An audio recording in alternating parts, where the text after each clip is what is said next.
You think royal weddings were about love? Try humiliation. In medieval Europe, a queen's worth wasn't judged by her crown, but by whether her body was fit for duty. Before the vows, before the coronation, men of the court examined royal brides like cattle at a market. Teeth, hips, skin, virginity, confirmed. They called it ensuring the purity of the bloodline. But let's be honest, it was state-sponsored voyeurism dressed up as politics. And every queen who endured it knew one thing. In the eyes of power, she wasn't sacred. She was inventory. On the night of a royal wedding, the feast outside was still roaring. Trumpets, laughter, prayers for fertility, everything the court could invent to distract itself from what came next. In the royal chamber, the new bride sat still, trembling under layers of brocade. She'd been dressed like a relic, perfumed like a saint, and trained like a servant. But now, the room wasn't hers. It belonged to witnesses, noblemen chosen to make sure the marriage was real. Not loving, not gentle, just real. They needed evidence, a consummation that proved she was a virgin and that the king's bloodline could begin without taint. You'd think a wedding night would be private. It wasn't. Curtains were half drawn so attendants could listen. Sheets were checked for stains like relics of war. If there was no proof, suspicion bloomed. Whispers of witchcraft, of infertility, of God's punishment. The queen, stripped of her title before she even wore it, learned fast. Her worth wasn't measured by wisdom or grace. It was measured by blood. In France, in Spain, in England, this was ceremony, not scandal. The church wrapped it in purity and divine law. Chroniclers called it holy duty. Courtiers called it proof. No one called it cruelty. And yet, everyone knew. Behind jeweled doors, many royal brides broke down before the act even began. Some fainted. Some were given wine to dull the fear. Some were guided, literally, by chambermaids to help it happen. A ritual dressed as romance. A violation disguised as virtue. Even the men were actors in this theater of anxiety. Kings, young or old, had to perform strength in front of witnesses, terrified of failing in the one act their dynasty depended on. The humiliation wasn't just hers, it was his too. But hers was louder, bloodier, and never forgiven. Centuries later, when you walk through a medieval palace and see a massive four-poster bed in a chamber lined with saints and tapestries, know this. That bed wasn't for comfort. It was a stage, a battlefield disguised as silk. Because in medieval Europe, a queen's wedding night wasn't a beginning. It was an examination, and history remembers her not for surviving it, but for whether she bled. They called them matrons of virtue, but you could call them what they were. Professional spies for the throne, elderly noblewomen, priests, and royal physicians whose entire purpose was to verify that a queen was still sealed merchandise. Imagine this, a room heavy with incense. A girl, barely 17, is told to undress before 3 strangers with crucifixes. One of them dips a cloth into rose water, another mutters scripture, and the third checks her like a mare at auction. The words are clinical, the silence worse. All this to ensure that she could belong to the king. The test wasn't written in any divine law, but power doesn't wait for God's approval. It invents its own. The church said virginity was sacred, but royalty treated it like documentation. Proof of untouched flesh meant proof of loyalty, obedience, dynasty. And if the test failed, then she was a fraud, a danger to the throne, a walking scandal. Ironically, the same men who demanded proof of a woman's purity were often sleeping with half their court, but that was called custom. Hers was called sin. When Queen Mary of Scots married, whispers followed her all the way from France. Had she already known passion? Did she bleed on her wedding night? The rumors mattered more than her treaties, more than her intellect. The court didn't see a sovereign, it saw a specimen. And no matter how holy the cathedral or how golden the crown, every queen understood one rule. Your body was never your own. In Spain, royal physicians took things further. They documented signs of virginity as if writing autopsies on living women. In some cases, witnesses even examined the sheets after the wedding night. Blood became evidence. Absence became accusation.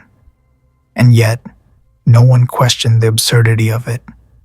No one said, maybe it's wrong to treat a human like livestock, because irony thrives where fear lives. Behind all the jewels and trumpets, there was terror. A silent, inherited fear passed from queen to queen like a curse. Don't fail the test. Some drank before the ceremony. Some prayed. Some were too numb to feel either. It wasn't a choice. It was survival. And what's tragic, what's so cruelly medieval, is how this violence was wrapped in silk and scripture. Priests blessed it. Mothers justified it. Courtiers laughed about it over wine. It was horror disguised as holiness.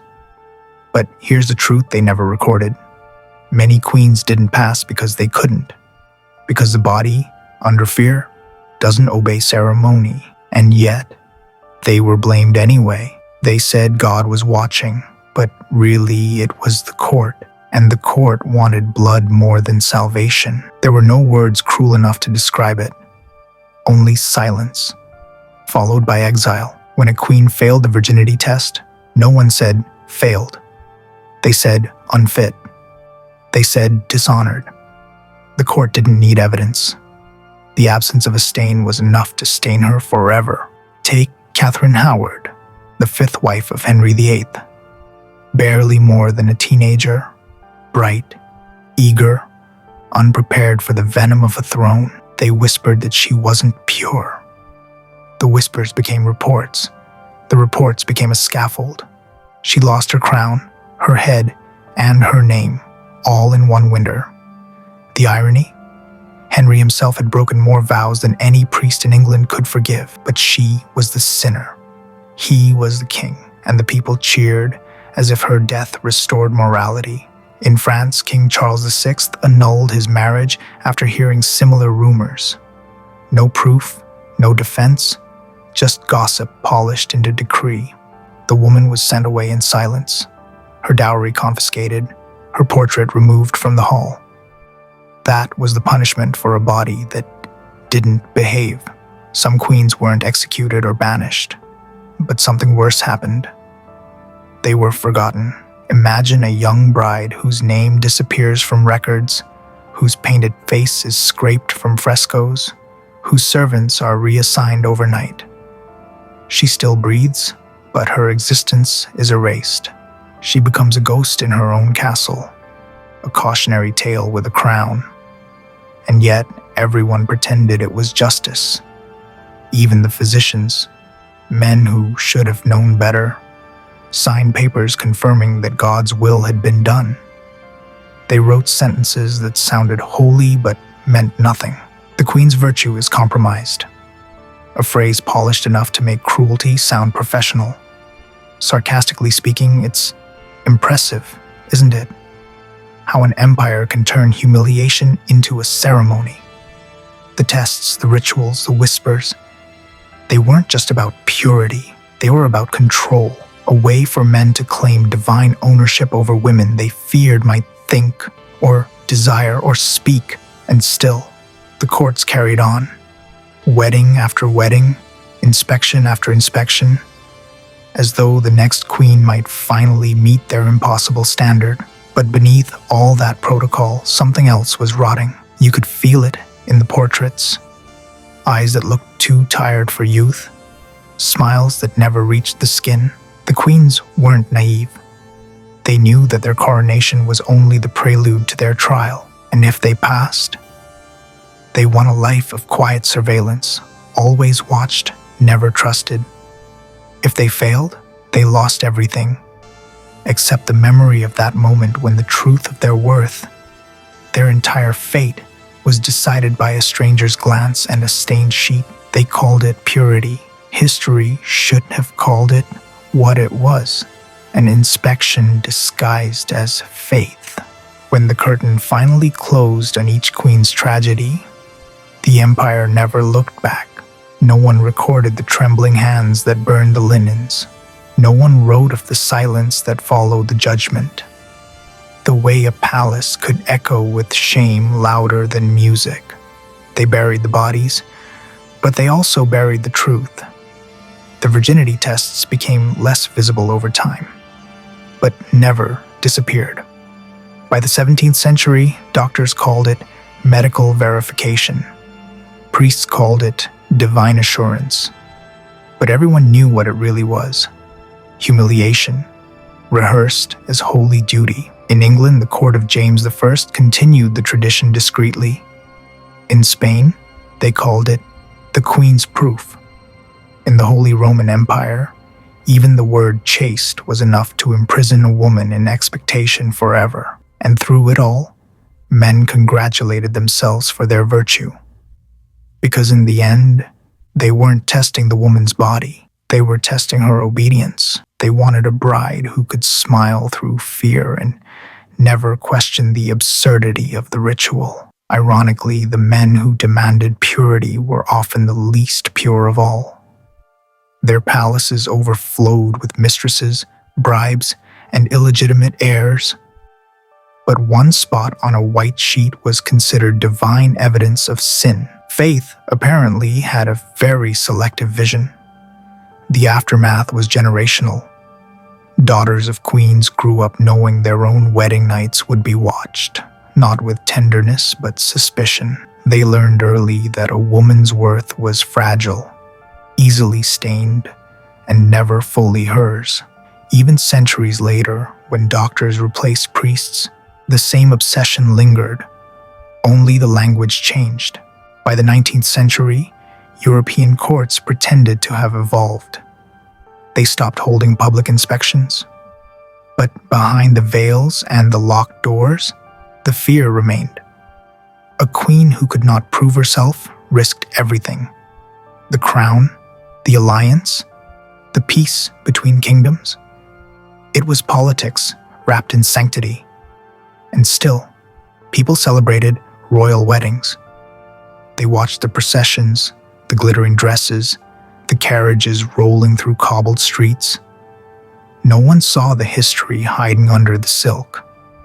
If you look closely at the portraits of queens from that era, the truth is still visible. It's in the eyes that refuse to meet yours. It's in the way their hands rest too still, as if afraid to move and draw attention. They weren't just painted to look beautiful. They were painted to look innocent. Centuries passed, but the legacy didn't. Modern tabloids, gossip, moral policing, they're all descendants of the same ritual. Different words, same fear. Sarcastically, you could almost admire how consistent humanity is. Thousands of years, endless progress, and we still find creative ways to measure women. The tests may have changed form, but the judgment stayed the same. And the queens, once silenced by ceremony, still linger in the cracks of history. Reminders that power, when mixed with purity, has never been about virtue. It's always been about control, and that control, wrapped in lace and scripture, remains one of civilization's most elegant lies.